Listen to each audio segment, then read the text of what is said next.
warahmatullahi wabarakatuh. Selamat datang kembali di Lamin Ilmu Podcast Fakultas Hukum Universitas Mula Warman dengan saya sebagai host Dimas Heradi Putra.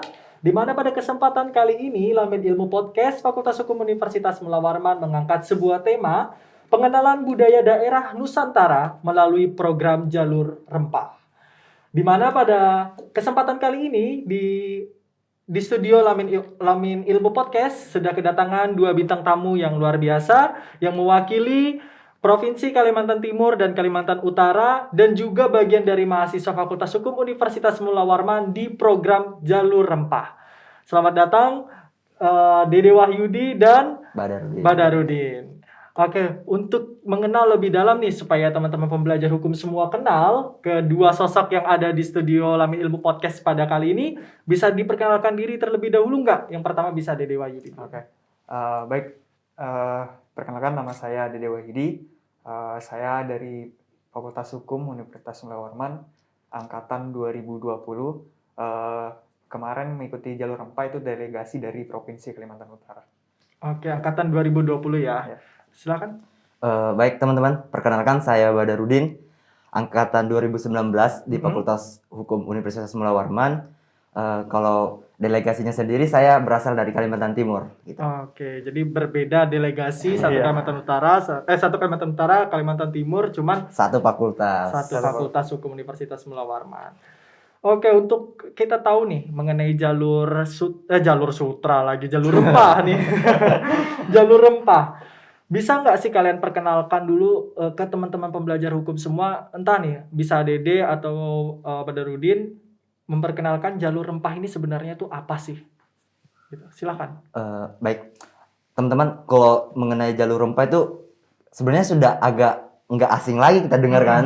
Cuman kalau mau bicara tentang pengertiannya tuh beragam tergantung dari konsep apa yang kita ambil gitu atau sudut pandang apa ya. Kalau misalkan dari kebudayaan sendiri, jalur rempah ini sebenarnya program dari Kemendikbud. Yang bisa dibilang untuk masa depan gitu tentang bagaimana sih rempah kayak gitu, bagaimana tentang kebudayaan. Rempah itu tidak termasuk bukan hanya sebagai bumbu dapur tapi juga pembentuk kebudayaan dari masyarakat itu sendiri.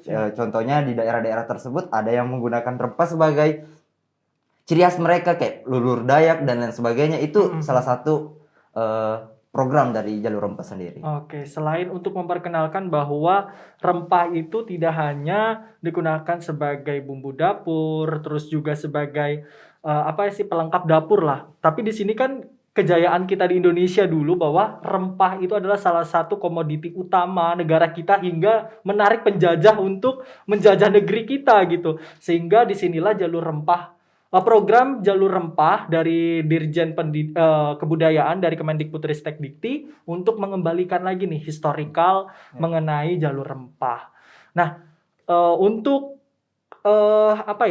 mengenai perekrutan gitu. Kan ini awam banget nih. Kita belum mengetahui lebih dalam, bahkan sangat-sangat minim informasi terhadap teman-teman pembelajar hukum juga yang lainnya.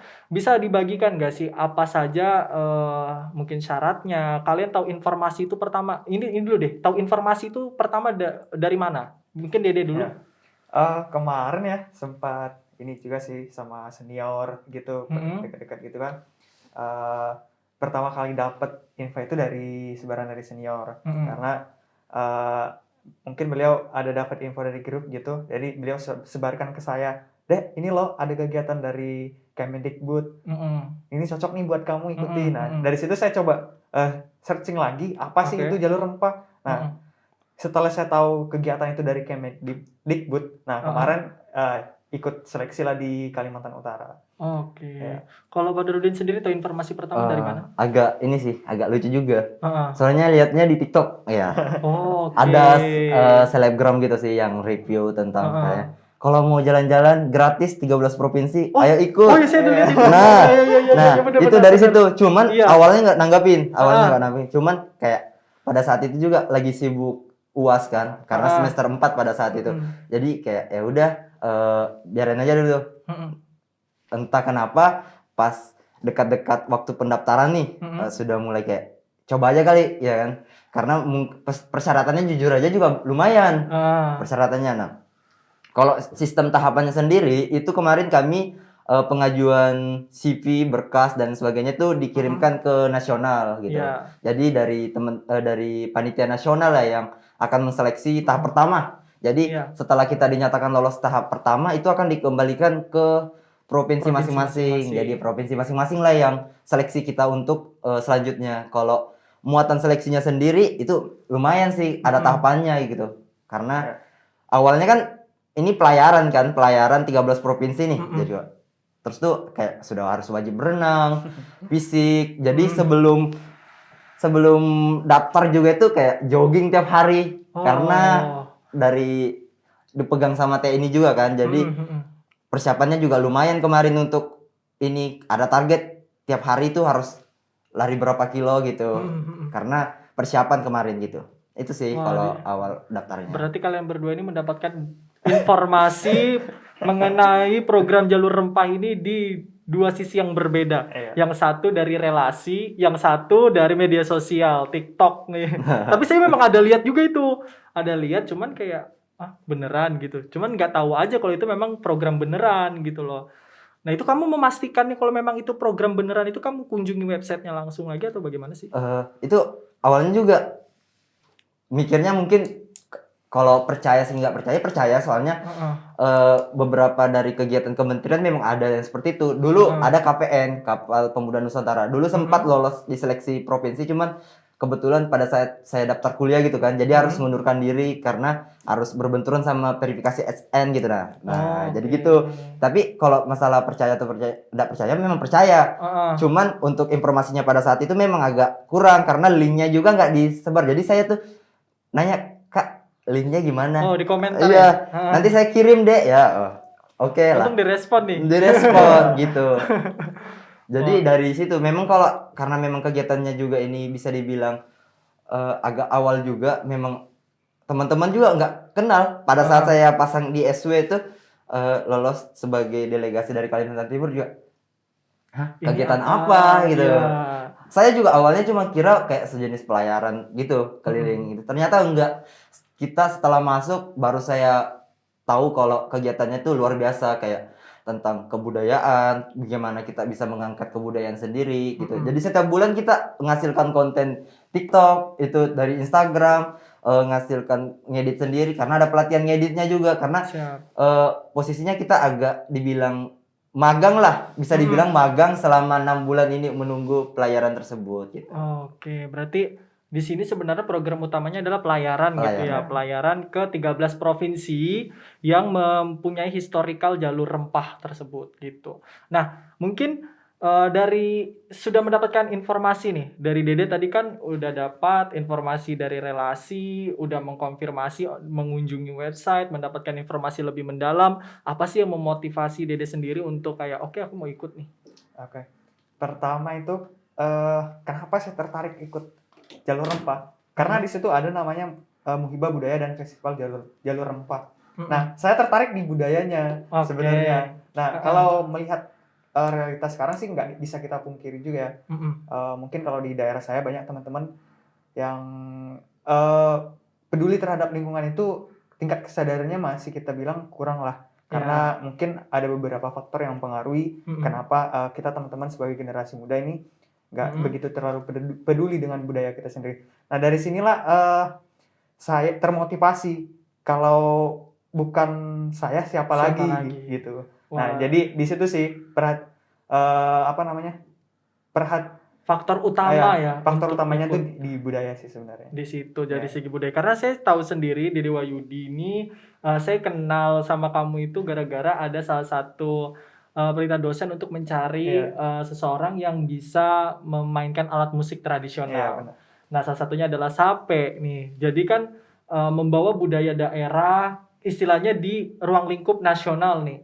Nah, jadi tuh Dede sendiri mengadvokasikan ya bahasanya, mengadvokasikan ke teman-teman lain dari berbagai daerah mengenai budaya. Kita di Kalimantan Timur ini seperti mungkin dulu kita Kalimantan Timur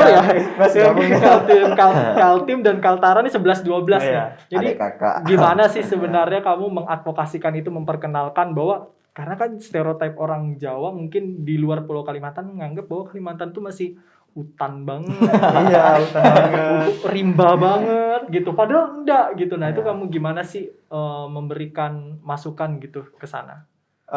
Kemarin ya, saya terus terang sih beberapa kali ikut pertemuan, bukan pertemuan, kegiatan di nasional kayak perlombaan dan sebagainya itu. Pada saat membawa budaya misalnya dari daerah saya itu Dayak ya, khususnya itu orang ini baju apa ya? Ya, ini nama alat musiknya apa kayak gitu. Iya. Banyak masih orang yang nggak bisa Nggak tahu nggak ya. tahu ya. Nah, dengan kita menampilkan kebudayaan kita sendiri di sana, itu secara tidak langsung kita bisa melakukan advokasi juga kepada teman-teman yang belum kenal dengan budaya kita sendiri. Karena kalau dibilang sih banyak orang di Pulau Jawa itu belum kenal yang namanya orang Dayak, tradisi Tradisi di dan sini. pakaian Dayak. Iya. Ya. Masih minim banget sih kalau bisa dibilang ya, Iya. orang di luar Kalimantan atau yang belum pernah mengunjungi Kalimantan lah, lebih tepatnya semua provinsi yang ada di Kalimantan ini masih beranggapan ya gitulah, masih ini hutan banget nih, hukum rimba banget gitu. Iya. Ditanya Padahal ada mall nggak? sering dikritik, ada mall nggak? Apa airnya dari mana nih? Gitu. Ampun, emang kita beda planet gitu ya. Gitu. Nah, kalau kamu sendiri, Darudin, setelah mendapatkan informasi, motivasi apa sih yang atau tujuan utama apa sih kamu bergabung di jalur rempah ini? Kan sudah tahu nih tentang budaya kan. Awalnya saya kira pelayaran biasa, ternyata mengangkat budaya. Nah, kebetulan saya ini asli Sulawesi gitu. Oke. Jadi Di perantauan ya, lahir di sini? enggak, lahir di Sulawesi, pada saat masih kecil langsung pindah ke sini gitu. Oh. Cuman besar di Kalimantan Timur. Cuman logatnya ini nggak hilang ini. Nggak hilang. Nah, itu kan dari Sulawesi, cuman ngangkat budaya. Dah, kebetulan saya ngangkat Kalimantan Timur nih. Nah, jadi itu tantangan saya. Jadi gimana saya bisa memperdalam terus ngebaca-baca, karena pada saat seleksi kemarin ada namanya tes seleksi budaya gitu kan, kayak wawasan budaya, wawasan kebangsaan juga. Nah, di situ jadi saya harus kejar dulu dari kebudayaan Kukar itu apa, seperti kayak Erau itu yang terkenal. Nah, kayak gitu gimana sejarahnya kayak gitu-gitu. Itu membuat saya kayak nilai plusnya gitu nah, karena semangat untuk ngikut kegiatan ini, semangat juga belajar budayanya gitu. Iya. Jadi itu sih kayak lebih asiknya sekarang, apalagi 34 provinsi. Di grup itu kadang pakai bahasanya teman-teman dari sana, jadi sering tukar informasi di situ lebih luas lagi. Bahkan kayak bisa bertukar, kayak misalkan di daerah mana nih yang ada kegiatan festivalnya, kita pasti diundang. Teman-teman ikut Zoom nih, kita ada festival ini. Nah, makin kayak makin tahu banyak mengenai adat budaya dari daerah lain. Berarti kalian berdua ini satu membawa budaya dan adat Dayak, yang satu Kutai gitu ya. Kutai. Jadi ada, kalau di sini kan pasti festival yang terkenal dan masuk program Kemendikbud sebenarnya kebudayaan itu Erau. Gitu. Kalau mungkin kalau di Dayak sendiri ada khususnya kamu Dayak apa? Kalau saya Dayak Kenyah. Oh, Kenyah. Terkenal banget mah kalau Kenyah. Nah, itu ada festival khusus atau ada perayaan-perayaan khusus yang mungkin kamu advokasikan juga ke teman-teman di sana, kamu perkenalkan juga bahwa di Dayak Kenyah itu punya perayaan ini loh gitu. Iya. Kalau di Dayak saya sendiri, kalau Dayak Kenyah itu pada dasarnya itu nggak cuma satu aja. Nanti dia tuh dibagi dalam sub-subnya ya. Nah, kalau di sub-suku saya, sub-suku Dayak Kenyah Bakung, itu ada namanya festival Mubes, yang kalau kami bilang itu Pebekak Tawai.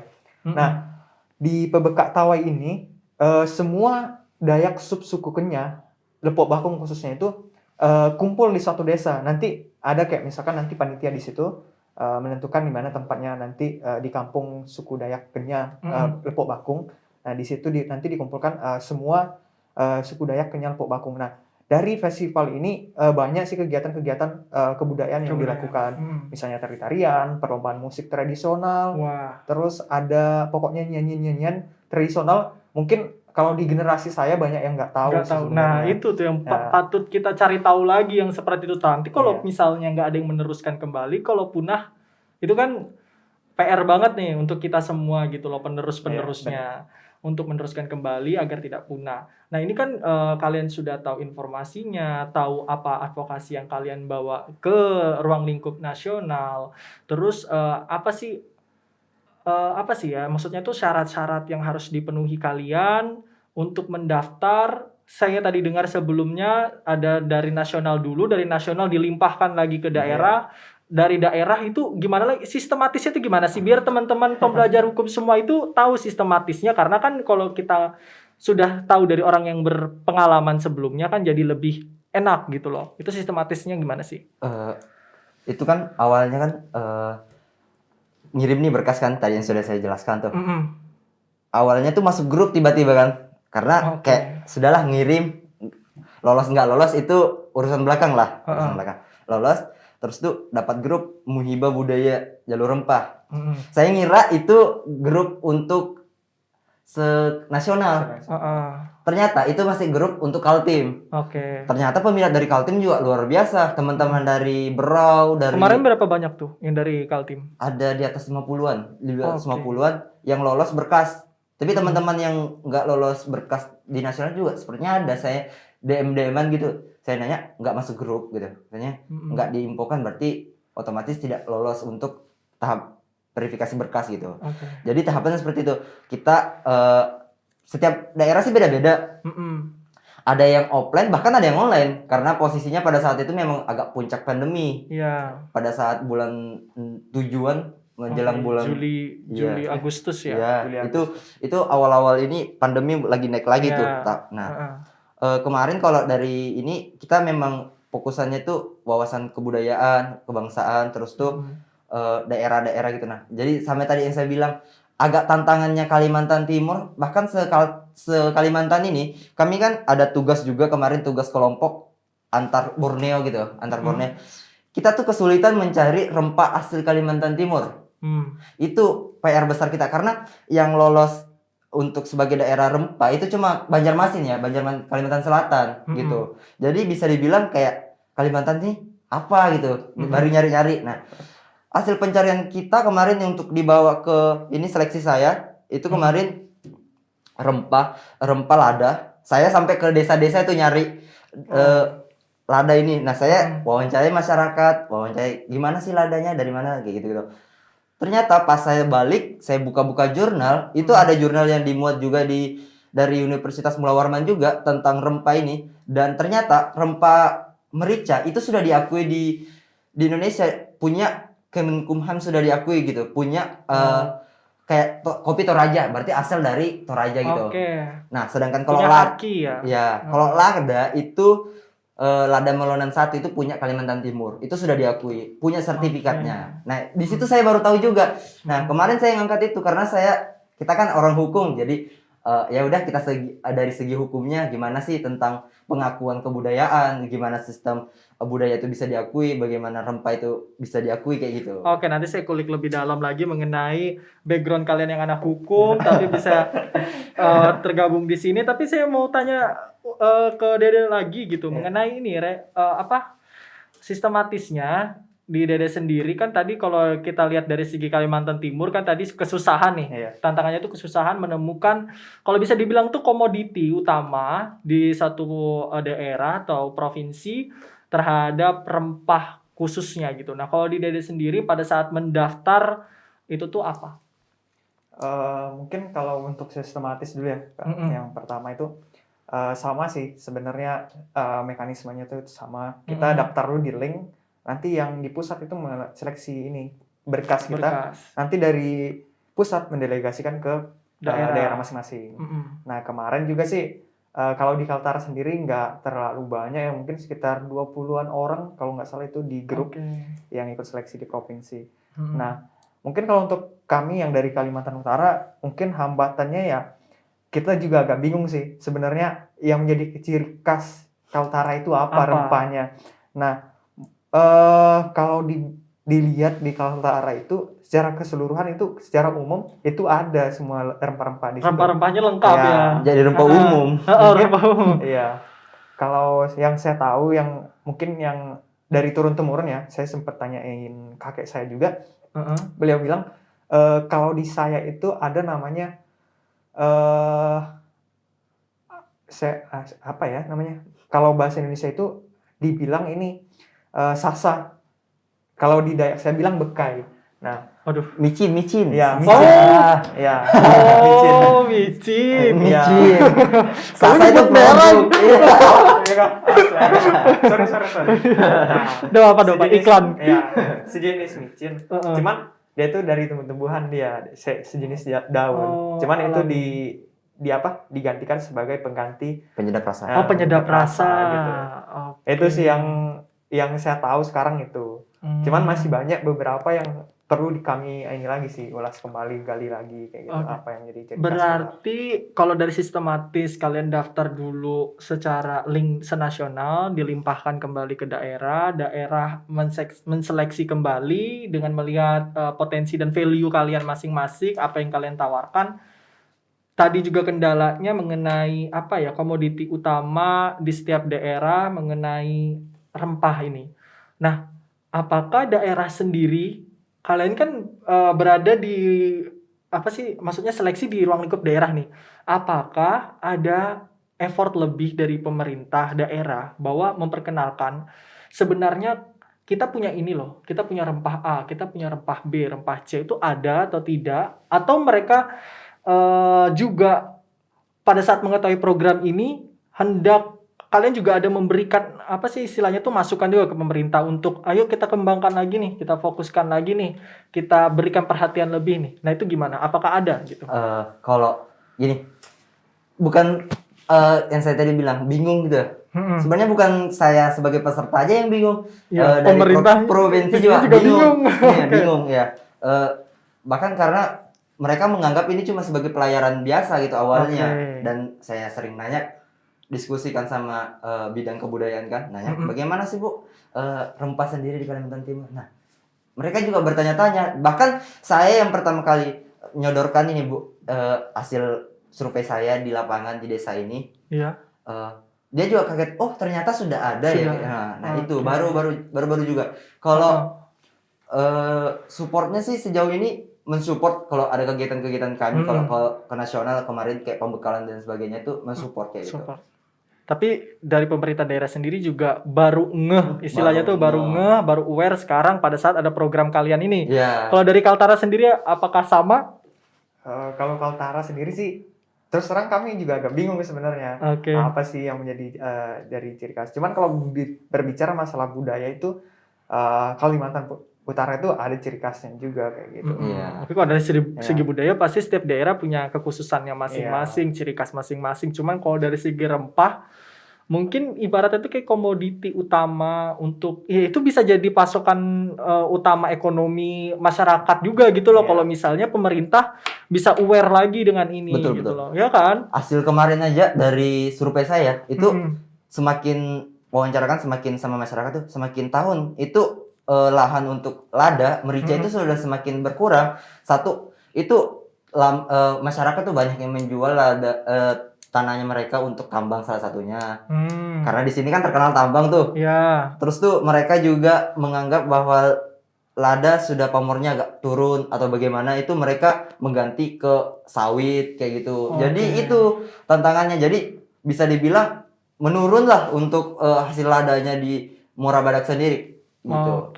Di situ tantangannya ternyata ya. Jadi sebenarnya kalau pemerintah tahu program ini dikembangkan lagi untuk mungkin untuk penerus-penerus kalian lagi nanti kan di tahun-tahun selanjutnya pemerintah juga bisa ikut terlibat, maksudnya untuk memperkuat komoditi di setiap daerah. Jadi untuk advokasi setiap perwakilannya ini jelas gitu loh.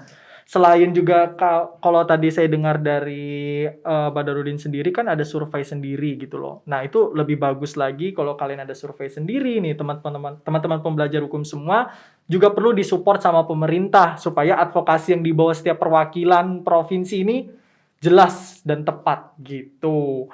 Nah selanjutnya gitu yang saya mau tanyakan lagi. Di sini kan berarti kalian ada pembuatan program kerja atau proyek yang hendak kalian tawarkan, hendak kalian sampaikan di ruang lingkup nasional. Nah itu apakah kalau bisa kita disebut sih di sini kayak pengabdian pada masyarakat ya. Kalau di Tridharma perguruan Iya, tinggi gitu. Nah, apakah di sana itu juga, maksudnya pada saat kalian dikumpulkan itu ada pemberian apa sih namanya? Kayak pemberian dana Oh. atau apa untuk pengembangan proker kalian gitu loh. Betul. Apakah ada seperti Ada. itu? Kami disupport ada nominal uang setiap bulannya untuk Berarti itu ada pembuatan proposal dan segala macam untuk support dana itu? enggak. Nggak ada ya? Jadi kami sudah di SK-kan secara nasional kan dari kementerian. Terus tuh setiap bulannya kami punya tugas dan punya hak dan kewajiban kan. Nah, kami dikasih tugas misalkan setiap bulan nih mau ngangkat tema apa, kebudayaan apa gitu. Jadi tugas itu kami upload, nanti ada tim kurator atau tim seleksinya di sana yang menseleksi apakah tugas kami perlu direvisi atau tidak. Nah, kalau di ACC berarti kita mendapatkan adalah kayak uang transport untuk kegiatan kita selama sebulan ini kayak gitu, selama 6 bulan ini. Jadi kegiatan utama sebenarnya kegiatan ini adalah pelayaran gitu, pelayaran yang awalnya sempat ditunda dan kemarin kami sudah berangkat ke Jogja untuk menanyakan hal tersebut gitu, dapat angin segar lah bahwa pelayaran juga akan dilaksanakan kembali di awal tahun gitu. 2022. Kalau kamu sendiri deh, apa aja sih program yang kamu tawarkan untuk disampaikan di ruang lingkup nasional? Untuk di nasional sih secara khususnya nanti untuk di Kaltara diimplementasi. Kemarin sempat ketemu beberapa teman-teman dari komunitas SAPE juga untuk lebih mengembangkan lagi bagaimana mengajak teman-teman dari generasi muda yang ada itu untuk bisa terus melestarikan budayanya. Salah satunya adalah musik SAPE. Kemarin juga sempat ke Jogja sama Badarudin. Di Jogja itu sempat menampilkan juga sih kebudayaan dari Kaltara itu khususnya musik SAPE. Sampai gitu. nari. Ya, nari. Kalau kamu kemarin apa? Kemarin ini kan di situ disediakan untuk menampilkan bakat gitu. Di situ juga bebas gitu, bakatnya terserah. Nah, kemarin kami ada diskusi itu melahirkan ide-ide. Nah, ide-ide dari Kalimantan Timur sendiri itu saya sendiri sama teman yang mewakili Kalimantan Timur. Kalimantan Timur ada 2 perwakilan. Dia sedang di Balikpapan, teman saya. Dia berkuliah di bidang IT. Jadi gimana nih kita memanfaatkan latar belakang kita sama-sama gitu. Nah, kita buatlah program yang kita masih usung. Ini lagi diskusi juga sama provinsi untuk diajukan juga. Itu kayak barcode yang sering kita scan-scan tuh. Nah, kita nanti kayak buat website kayak tentang rempah atau kebudayaan di Kalimantan Timur yang bisa dilihat lebih luas lagi gitu. Enggak, kalau misalkan di sosial media itu terbatasnya kayak ya pengikut gitu ya masih sedikit. Nah, tapi kalau di ruang umum itu scan itu semua orang bisa. Sekarang kan smartphone sudah semakin canggih dan kemajuannya luar biasa gitu. Kayak di bandara mereka teman-teman baru turun dari bandara bisa scan kayak gitu. Sudah bisa tahu lah apa saja yang ada di Kalimantan Timur kayak gitu. Makanan apa aja nih yang enak di Kalimantan tempat Timur. wisata Betul mungkin. Kayak gitu. Jadi itu proyek yang kami lagi usung sama teman saya. Bagaimana kita bisa sekarang lagi mengumpulkan data-data kebudayaan apa aja yang harus kita masukkan dan lagi konsultasi juga sama dari dinas provinsi gitu. Berarti ada pemanfaatan teknologi informasi juga menggabungkan dari segi budaya, terus memperkenalkan secara halayak luas bahwa dengan pemanfaatan ini kan kalau kita sekarang pakai Peduli Lindungi itu juga barcode kan. Nah, mungkin kalau ini beda konteks di mana itu untuk dari segi kesehatan, kalau ini untuk segi pengenalan budaya daerah di mana orang-orang pelancong lah datang ke Provinsi Kalimantan Timur atau Kalimantan Utara. Di bandara pertama ada barcode yang kalau kita scan muncul sejarah, mungkin sejarah kota Balikpapan, Samarinda, terus juga ada budayanya apa saja, makanan-makanan tradisionalnya apa saja, terus juga ada tempat wisata. Kan itu jadi jelas gitu loh, orang datang ke Kaltim tahu nih, tidak perlu tour guide. Iya, betul. Terus tuh kan kalau biasanya kan selembaran tuh brosur-brosur itu setelah dibaca dibuang kayak gitu dan kayak kurang efektif lah untuk sekarang itu tinggal menempel satu tempat itu sudah bisa dilihat sama orang bisa bertahun-tahun selama itu tidak lepas dan tidak ada error di website tersebut dan itu mungkin agak persiapannya memang agak lama karena website juga tidak gampang untuk membuatnya. Ya, tapi kan itu visioner ya. Nanti ke depannya bisa dikembangkan, entah nanti kerjasama dengan siapa di sini nanti yang nonton podcast ini. Siapa tahu ada yang hendak mensupport kedua apa istilahnya? Kalian ada punya sebutan tadi apa? Laskar Rempah. Laskar Rempah. Nah, ada yang mau mensupport kedua Laskar Rempah dari Provinsi Kaltim dan Kaltara, mahasiswa Eva ini nih. Bisa nih nanti komen gitu atau menghubungi Fakultas Hukum langsung nih. Nah, jadi ya Laskar Rempah ini ada filosofinya sendiri. Kenapa Laskar Rempah gitu kan? Apa tuh? Kalau Laskar secara keseluruhan, secara umum kita lihat itu kayak pejuang gitu. Nah, jadi kita diharapkan nih jadi pejuang di provinsi masing-masing. Saya di Kalimantan Timur, Dede di Kaltara menjadi pejuang, menjadi kayak ya pemancing lah teman-teman untuk terus mengemajukan kebudayaan gitu. Jadi kayak pejuang untuk ini. Pejuang Laskar Rempah. Wah, kalau Dede sendiri memaknai predikat sebagai Laskar Rempah itu gimana sih? Ya kalau dari Laskar Rempah sih, kalau yang saya ini itu sebagai penggerak teman-teman yang lainnya. Nah, jadi pertama-tama itu dimulai dari diri kita sendiri untuk bagaimana menggerakkan teman-teman yang lain, bagaimana memajukan kebudayaan kita sendiri sebagai identitas kita kayak gitu. Kalau dari saya itu. Dede sendiri juga misalnya gini kan, selain mengadvokasi secara langsung, kalau bisa dibilang tuh luring ya, offline, apakah Dede sendiri juga ada memanfaatkan media sosial Dede sendiri untuk mengadvokasi bahwa kita memiliki budaya ini, istilahnya tuh branding. Selain membranding diri sendiri, juga kita membawa budaya asal kita gitu. Apakah Dede memanfaatkan hal itu juga? Ya tentunya kalau dia dari zaman sekarang ya kita harus memanfaatkan itu. Nah kemarin sempat bikin IG namanya tuh Panda Official. Nah di situ kenapa disebut Panda? Panda adalah singkatan dari pengembangan budaya Dayak.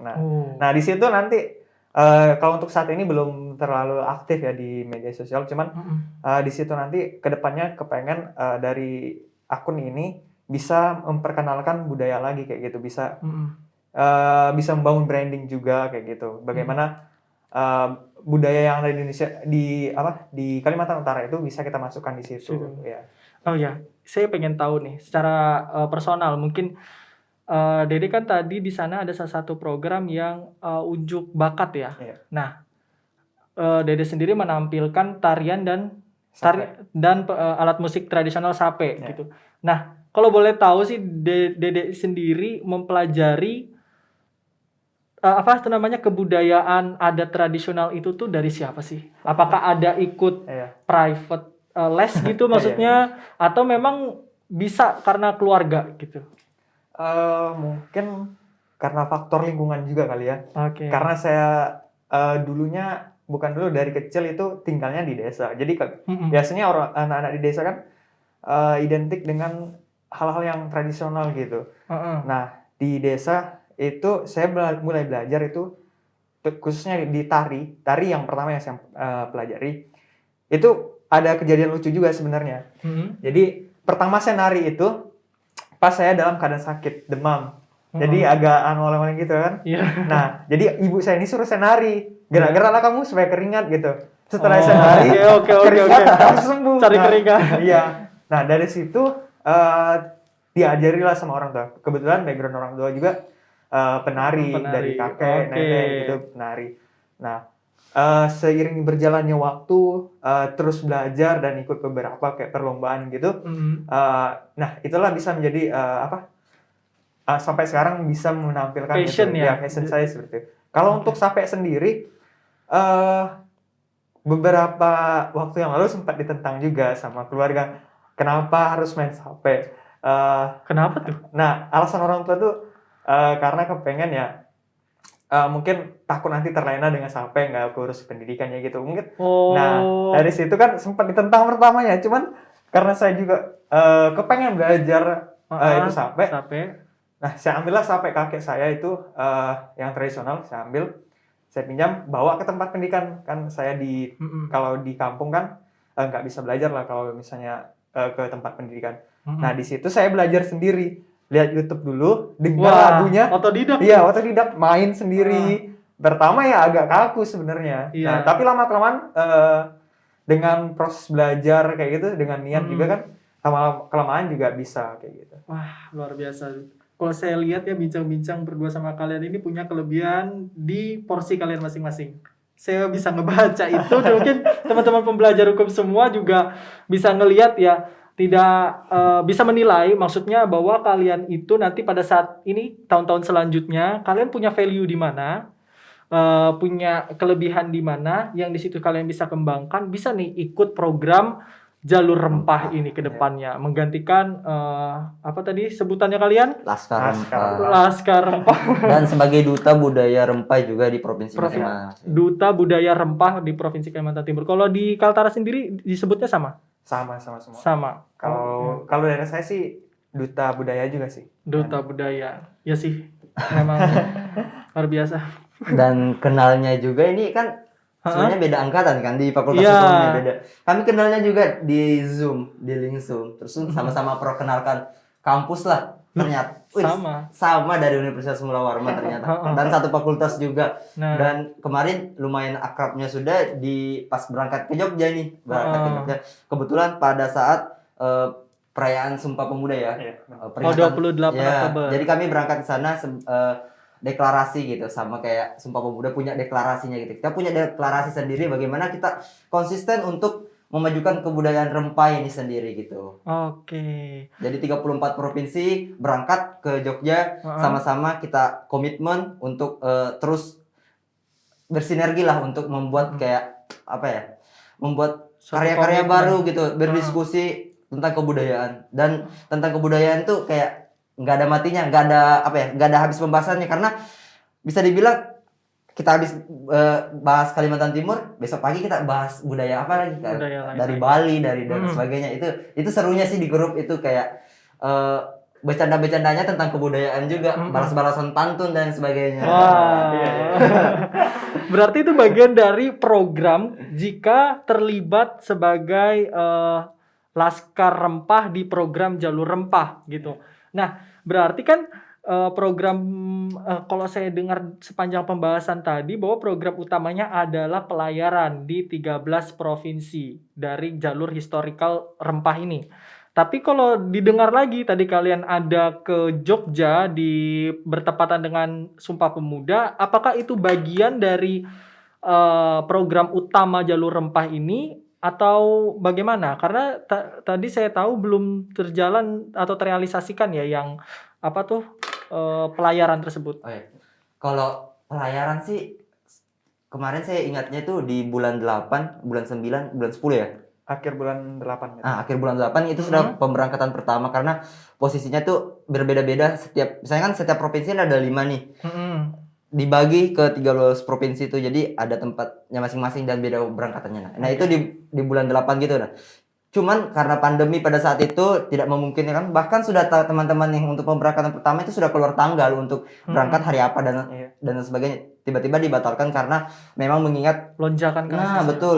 Jadi kita dari tim kurator dari Kemendikbud bidang kebudayaan itu cari kegiatan baru gitu ya. Iya. Kayak kegiatan baru bagaimana. Nah, dapatlah hasilnya kegiatannya itu selama 6 bulan ini kita jadi kayak sejenis magang di Kemendikbud, tapi kayak ngumpulin konten, ngumpulin kayak tulisan kayak gitu, misalnya tentang nasi apa, di warung ini jual apa gitu, apa yang ciri khas dari situ, rempah apa yang ciri khas gitu. Itu sih selama ini kita tunggu. Ada juga kayak pelatihan tentang mengedit foto, video dan lain sebagainya, bagaimana membuat apa ya, kayak tulisan-tulisan tuh bagaimana terlihat menarik di sosial media, jadi teman-teman tidak bosan baca gitu. Ini juga sih sebenarnya kemarin kegiatan di Jogja itu sempat kayak apa? Tak terduga lah. Dadakan sebenarnya. Jadi persiapan ke sana mungkin 1 minggu aja kalau nggak salah. 1 minggu ya, betul. 1 minggu persiapan kita di sana. Nah, jadi itu sih kegiatannya mendadak. Sebenarnya dari pertama itu belum ada diagendakan seperti itu. Tidak terjadwalkan, tapi dadakan untuk mengisi waktu kosong di mana seharusnya kalian itu berangkat tapi tidak terlaksana Iya, gara-gara iya. COVID melonjak. Nah, kalau didengar tadi dari Badarudin, kalau misalnya dibilang tidak dibagi-bagi rutenya gitu. Nah, untuk kan ini beda provinsi kalian ya. Beda-beda. Nah, berarti Kaltim sendiri mendapatkan rute apa nih nanti? Kalau udah tahu? Udah. Atau belum dikasih tahu? Udah, kalau saya dapat di Sumatera Daerah Sumatera. dari Sumatera ke Jakarta. Jadi nanti balik ke provinsi asal itu di Jakarta gitu. Oke, kalau dari Kaltara sendiri? Kalau saya tuh kemarin dapat jadwalnya dari Jakarta ke Semarang. Cuman Oke. sistem keberangkatan kita itu kayak sistem apa ya? Gantian gitulah. Rolling. Ya, rolling ya. Seperti itu. Tapi itu sistem yang lama. Nggak tahu nanti kalau ada perbaruan lagi, mungkin karena sudah bisa dilihat pandemi sekarang sudah menurun, bahkan mungkin kita bisa sekalian berangkat semua gitu. Oke. Itu nunggu sistemnya juga. Dan kita rencana kemarin naik kapal Dewa Ruci yang sering lihat di Ya. sosial media itu. Di YouTube tuh sering tuh. Itu terkenal itu, sudah banyak yang review juga. Tapi kalian senasional tuh berapa orang sih 34 provinsi itu? Kan setiap provinsi punya berapa perwakilan? Kalau setiap provinsi ada 5 ya? Ada 5. Lima. Ada 5. Oh, berarti ratusan ya? Ratusan, 170-an, 160-an gitu. Wow, banyak juga ya. Banyak, rame gitu. Jadi kalau misalnya nih kalian berangkat, kalau kita tahu ya pelayaran, terus kalian ada istilahnya hidup dulu selama beberapa minggu, hitungannya berapa minggu lah, Iya. entah itu berapa bulan nanti, itu ada di satu kapal Dewa Ruci ya namanya, Dewa Ruci itu berarti kalian juga ada pendidikan atau apa istilahnya pembekalan secara Ada. ya kalau bisa dibilang kan itu militer ya. Betul. Militer ya. Makanya seleksinya Dewa juga. Ruci gitu kan. Kemarin seleksinya juga kami kayak ya orang-orang mau daftar polisi atau tentara gitu. Jadi kita jogging, push up, berenang dan sebagainya. Dan kalau ini juga kemarin kami medical check up view dari seluruh badan gitu, dari ujung kepala, kaki itu semua di medical check up karena betul-betul menjaga juga kan kesehatan, betul-betul harus fit untuk ikut berangkat gitu. Jadi kayak di ronsen dan sebagainya itu wajib semua penyakit-penyakit kayak menular dan sebagainya itu diperiksa gitu. Oke. Jadi safety-nya untuk kesehatan kemarin sih oke sih untuk kesehatan dan sebagainya. Dan sesuai jadwalnya itu kita ada 1 minggu untuk workshopnya gitu sebelum keberangkatan harus apa aja nanti di kapal dan sebagainya. Itu karena pandemi jadi ya diundur lagi kegiatan. Tapi ada kegiatan yang lebih seru sih sebenarnya. Untuk sekarang itu sudah seru banget apalagi kalau nanti pelayaran gitu sih. Oke.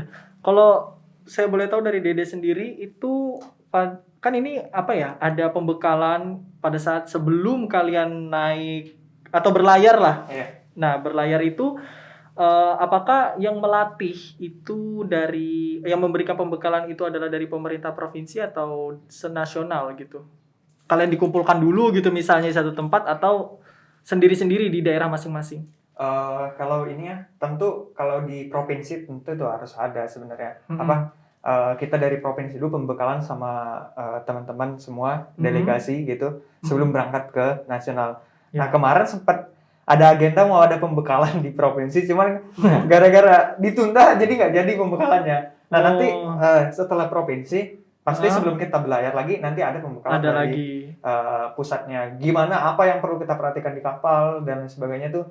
Apabila terjadi hal-hal yang nggak di luar dugaan kita kan nanti di situ dijelaskan sama kita sebelum kita berlayar sebenarnya. Oke, berarti ada 2 kali pembekalan baik dari daerah masing-masing nanti di nasionalnya di pusat juga ada lagi gitu ya.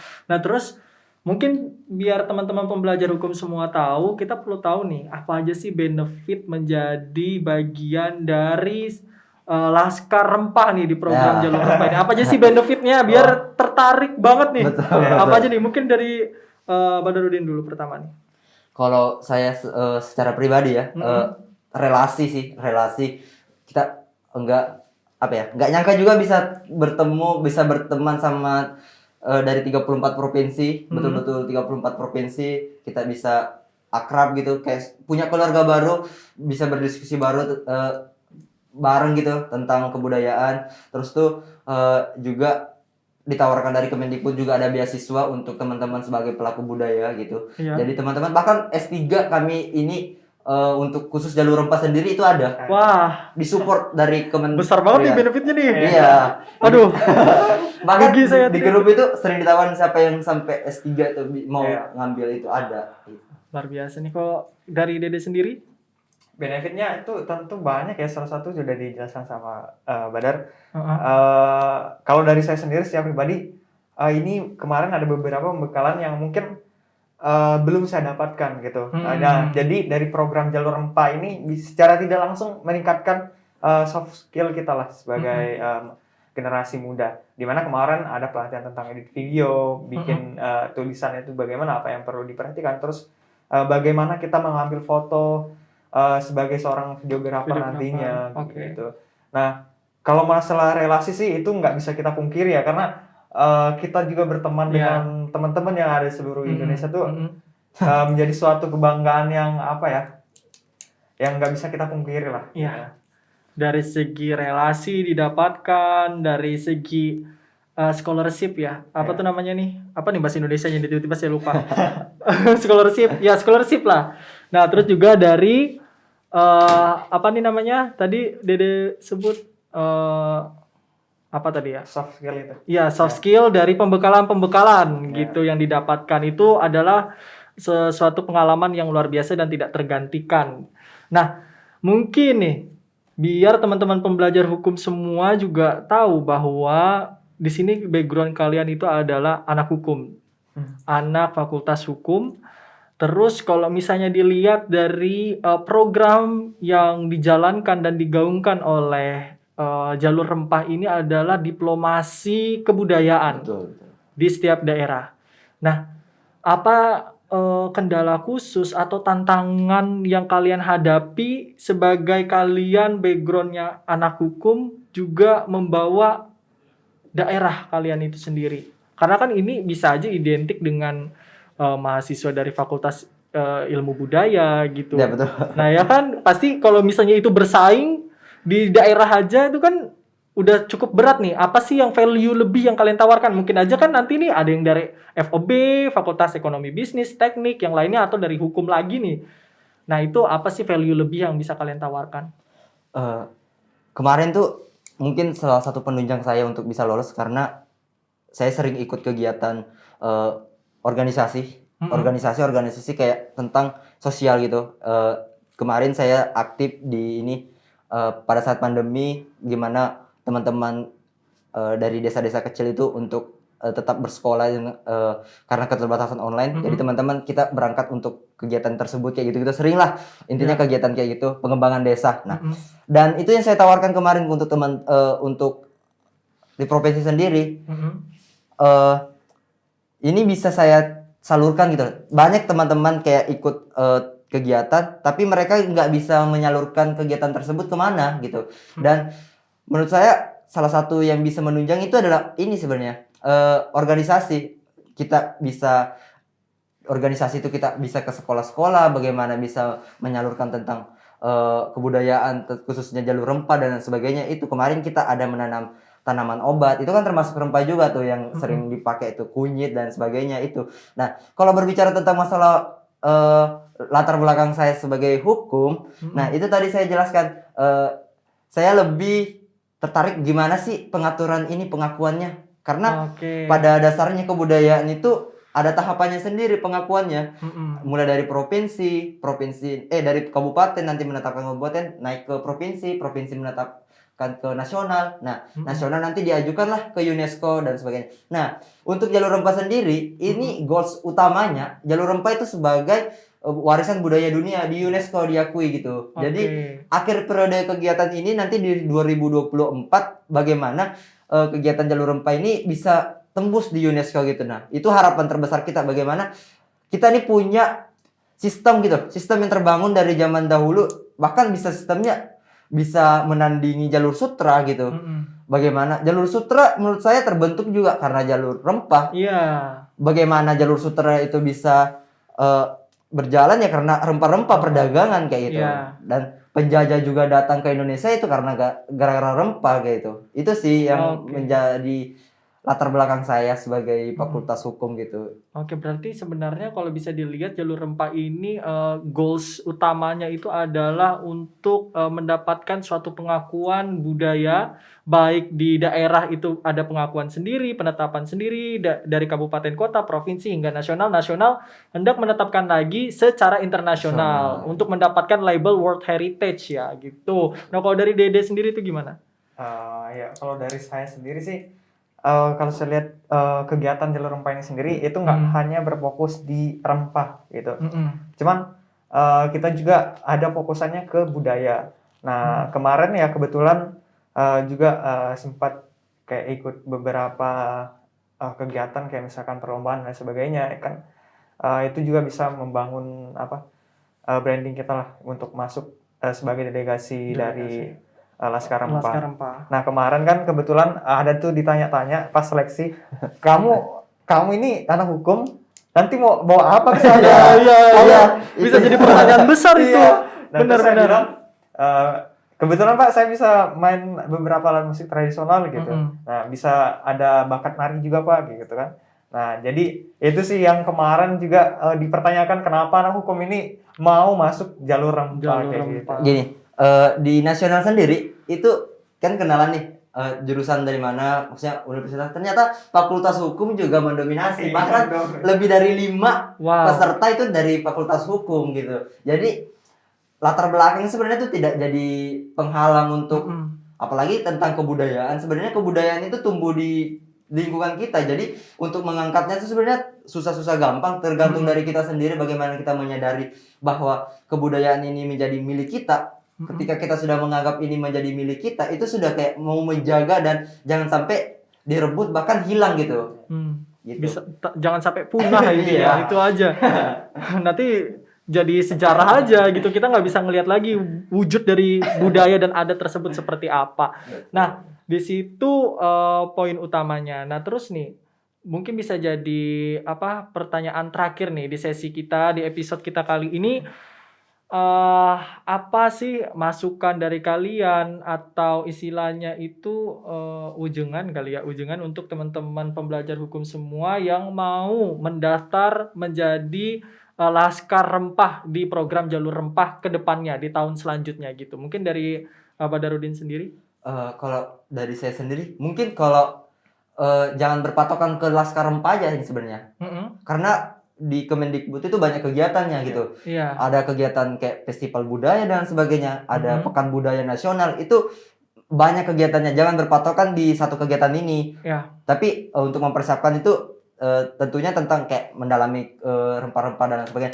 Terus tuh kalau berbicara tentang harapan nih, kita di Fakultas Hukum, harapan saya sih kayak punya wadah sendiri tentang kebudayaan di Fakultas Hukum gitu. Punya kayak komunitas tentang bagaimana memajukan kebudayaan. Kita nggak perlu berjauh-jauh untuk mencari kebudayaan. Di lingkungan sendiri tuh sebenarnya budaya di Kalimantan Timur itu sudah luar biasa untuk dibangun dan menjadi branding kampus kita juga nih Fakultas Hukum untuk bagaimana Fakultas Hukum mengawal terus kebudayaan itu tetap lestari gitu. Wah, itu bisa jadi masukan untuk fakultas kita nih nanti ke depannya ya. Untuk Dede sendiri nih gimana nih? Untuk persiapan sih kalau ini untuk masuk jalur rempah tentunya harus bisa berenang dulu ya. Teman-teman yang benar sih. Benar. Percuma kita persiapannya mateng, cuman nggak bisa berenang ya sama aja bohong. Ya untuk teman-teman sih harus lebih perhatikan berenangnya sih. Untuk masalah kayak kita paham tentang budaya dan sebagainya, mungkin kalau menurut saya banyak literatur yang bisa kita pelajari kayak gitu. Apalagi saat ini kan kita didukung dengan teknologi dan berbagai platform media sosial kayak gitu yang bisa kita pelajari tentang kebudayaan kita sendiri kayak gitu. Kalau masalah persiapan dan sebagainya tuh itu tergantung dari kita sendiri sih bagaimana niat kita nanti kalau misalkan mau ikut seleksi kayak gitu. Cuman yang harus diperhatikan teman-teman itu berenang sih. Karena berlayar kan. Bisa berenang, tidak jago berenang. Kan kemarin saya sempat nanya tuh, bisa berenang itu gimana katanya. Yang penting bisa berenang. 1-2 meter tuh sudah bisa berenang gitu. Intinya bisa menyelamatkan diri sendiri dulu lah kalau terjadi hal yang tidak diinginkan. Aduh, cukup berat ya. Cukup berat, harus bisa berenang setidaknya menyelamatkan diri sendiri. Oke, udah disampaikan mengenai pertanyaan terakhir mengenai rekrutmen ini apa aja syarat yang harus dipenuhi, terus juga apa saja masukan dari Laskar Rempah yang sekarang ada di sini untuk teman-teman pembelajar hukum nanti ke depannya yang hendak bergabung. Nah, mungkin bisa disampaikan nih untuk closing statement kalian berdua masing-masing nih sendiri-sendiri mengenai kalian sendiri sebagai ambasador atau bisa dibilang tadi sebagai Laskar Rempah dari Provinsi Kalimantan Timur dulu. Intinya sih ingin terus kayak apa ya, berkontribusi di daerah sendiri khususnya bagaimana kita bisa merangkul, membuat sistem intinya dari diri sendiri, ngajak teman kayak gitu. Bahkan semenjak saya ikut Laskar Rempah sebagai ini perwakilan Kalimantan Timur juga punya banyak relasi dari teman-teman, kayak dari duta-duta pariwisata dan lain sebagainya itu mulai bertanya, "Dar, itu kegiatan apa sih?" kayak gitu-gitu. Okay. Bahkan itu kayak menjadi apa ya? Menjadi sharing teman-teman gitu untuk banyak tahu lah teman. Iya. Saya sendiri tuh banyak belajar tentang di kebudayaan sendiri gitu. Oke. Mengejar ketertinggalan gitu. Pasti kalau kita mau berangkat tuh kayak harus belajar lagi nih apa-apa gitu. Jangan sampai nanti kita berangkat nggak tahu nih tentang budaya diri sendiri. Nah itu. Makanya di lingkungan kita sendirilah setidaknya bisa menjelaskan apa sih yang sering muncul kebudayaan yang di lingkungan kita gitu. Betul banget nih. Sekarang Dede nih untuk closing statementnya gimana nih? Kalau dari saya sendiri sih, buat teman-teman khususnya teman-teman dari pedalaman nih, jangan pernah malu dengan identitas kita sebagai orang pedalaman. Setuju. Setuju. Iya, beberapa teman-teman tuh minder ya kalau ke kota gitu, minder kalau dia berasal dari pedalaman. Tanamkan dalam diri teman-teman semua bahwa kita dari orang pedalaman juga punya ciri khas masing-masing. Nah, ciri khas itulah yang perlu kita munculkan lagi supaya kita itu menjadi branding kita sendiri. Misalkan misal contoh nih saya bisa main sape dan nari tunggal, nari Dayak gitu. Nah mungkin kalau dipikir-pikir ya ngapain cowok itu identik dengan nari kan kalau di pikiran teman-teman mungkin ada kalau cowok itu nari identik kayak bencong apa gitu kan. Nah kayak gitu mungkin kalau dari saya sendiri sih itu menjadi penghambat kita untuk mengembangkan diri budaya kita sendiri. Jadi harapan saya untuk teman-teman semua, khususnya dari teman-teman dari pedalaman, apapun potensi kita, misalkan kita hidup di kota dan lain sebagainya itu harus tetap kita pertahankan supaya itu kita istilahnya kayak apa ya, jadi terang lah buat kayak lingkungan sekitar kita nanti di kota. Nah itu nanti bisa jadi branding juga sih untuk kita sendiri kayak gitu di kota. Betul banget karena kan sebenarnya identitas dari daerah itu, maksudnya dari pedalaman dibawa ke kota sebenarnya itu merupakan value lebih gitu loh. Betul. Karena orang kota sendiri kalau bisa dibilang saya sendiri nih yang maksudnya lahir di Samarinda, tumbuh di Samarinda, nggak pernah dibilang ke pedalaman, itu benar-benar mencari tahu banget gitu loh. Kalau misalnya orang luar nanya ke saya Kalimantan Timur itu seperti apa sih, sukunya tuh gimana sih? Karena saya tinggal ada di Samarinda, semua suku ada di sini gitu. Jadi saya bingung saya itu suku apa sebenarnya. Karena semua suku ada di sini gitu. Nah, yang kayak kalian inilah yang sebenarnya value lebih dari daerah ini gitu loh. Jadi jangan ada yang minder nih, betul, jangan ada yang minder, bahkan kalian itu punya nilai lebih di tempat yang memang tepat. Gitu. Jangan sampai termakan omongan-omongan yang bisa menjatuhkan kalian. Karena mereka tuh sebenarnya cuman iri aja, juga memandang kalian sebelah mata aja gitu. Sebenarnya ya iri. Malah gitu. Kemarin sempet tuh saya ditanyain, kenapa sih kamu sering lomba nari, ikut nari? Kan nari itu kayaknya cewek aja loh yang sering nari gitu. Cuman saya tanamkan dalam diri saya bahwa nari itu perlu, itu bagian dari bagaimana kita mengembangkan budaya kita sendiri kayak gitu. Nari tradisional khususnya. Itu sih sebenarnya yang menurut saya itu adalah pemikiran yang masih kulon gitu ya. Maksudnya kaku. Iya. Ya seharusnya tuh tidak ada lagi pemikiran seperti itu yang namanya adat dan budaya yang memang begitu adanya. Memang begitu adanya, bukan berarti karena dikembangkan dengan budaya modern sekarang yang nari itu adalah identik dengan wanita, jadi dianggap pria nggak cocok. Tapi kan di adat punya memang jalannya sendiri, bahwa ya nggak mungkin kan yang menari pria tapi gerakannya adalah gerakan wanita. Iya. Kan enggak mungkin. Iya. Ada pakemnya sendiri. Nah, itu mohon ya pemikirannya dibuka lebih luas gitu. Betul sekali. Oke. Sudah berakhir nih pembahasan kita dengan disampaikannya closing statement yang disampaikan oleh Dede Wahyudi dan juga Baharudin. Maka di sini pembahasan kita di episode kali ini mengenai pengenalan budaya daerah Nusantara melalui program Jalur Rempah telah kita selesaikan. Maka di sini saya sebagai host Dimas Aryadi Putra dan juga kedua bintang tamu mengucapkan terima kasih dan sampai jumpa.